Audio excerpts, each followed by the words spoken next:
اللہم صل علی۔ ایک دن ان حضرت صلی اللہ علیہ وسلم لوگوں میں تشریف فرما تھے کہ آپ کے پاس ایک شخص آیا اور پوچھنے لگا کہ ایمان کسے کہتے ہیں؟ آپ صلی اللہ علیہ وسلم نے فرمایا کہ ایمان یہ ہے کہ تم اللہ پاک کے وجود اور اس کی وحدانیت پر ایمان لاؤ، اور اس کے فرشتوں کے وجود پر، اور اس اللہ کی ملاقات کے برحق ہونے پر، اور اس کے رسولوں کے برحق ہونے پر، اور مرنے کے بعد دوبارہ اٹھنے پر ایمان لاؤ۔ پھر اس نے پوچھا کہ اسلام کیا ہے؟ آپ صلی اللہ علیہ وسلم نے پھر جواب دیا کہ اسلام یہ ہے کہ تم خالص اللہ کی عبادت کرو اور اس کے ساتھ کسی کو شریک نہ بناؤ، اور نماز قائم کرو، اور زکوٰۃ فرض ادا کرو، اور رمضان کے روزے رکھو۔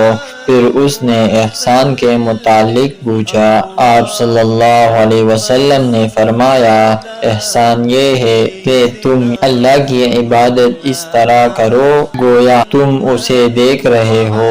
اگر یہ درجہ نہ حاصل ہو تو پھر یہ تو سمجھو کہ وہ تم کو دیکھ رہا ہے۔ پھر اس نے پوچھا کہ قیامت کب آئے گی؟ آپ صلی اللہ علیہ وسلم نے فرمایا کہ اس کے بارے میں جواب دینے والا پوچھنے والے سے کچھ زیادہ نہیں جانتا، البتہ میں تمہیں اس کی نشانیاں بتلا سکتا ہوں۔ وہ یہ ہے کہ جب لونڈی اپنے آقا کو جنے گی، اور جب سیاہ اونٹوں کے چرانے والے دیہاتی لوگ ترقی کرتے کرتے مکانات کی تعمیر میں ایک دوسرے سے بازی لے جانے کی کوشش کریں گے۔ یاد رکھو، قیامت کا علم ان 5 چیزوں میں ہے جن کو اللہ کے سوا کوئی نہیں جانتا۔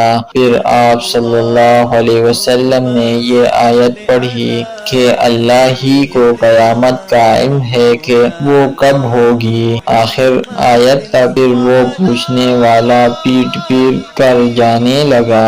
آپ نے فرمایا کہ اسے واپس بلا کر لاؤ۔ لوگ دوڑ پڑے مگر وہ کہیں نظر نہیں آیا۔ آپ صلی اللہ علیہ وسلم نے فرمایا کہ وہ جبرائیل علیہ السلام تھے جو لوگوں کو ان کا دین سکھانے آئے تھے۔ امام عبداللہ بخاری فرماتے ہیں کہ ان حضرت صلی اللہ علیہ وسلم نے ان تمام باتوں کو ایمان ہی قرار دیا ہے۔ صحیح بخاری حدیث نمبر 50۔